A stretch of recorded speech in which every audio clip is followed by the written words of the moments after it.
Hello everyone! Thanks for joining today. In this video, I will guide you through the process of enabling virtual reality in the Microsoft Edge mobile app. This feature allows you to experience immersive content right from your phone's browser. Let's get started step by step.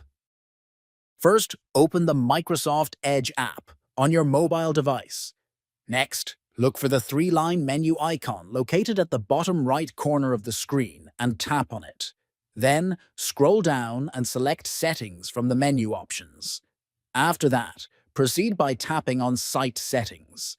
Following this, click on Site Permissions to view the list of available permissions.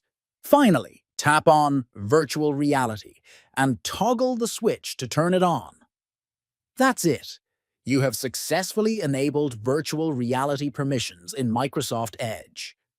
To wrap up, enabling virtual reality in Microsoft Edge Mobile enhances your browsing experience by supporting immersive content. Make sure to check for updates regularly for new features. Thanks for watching.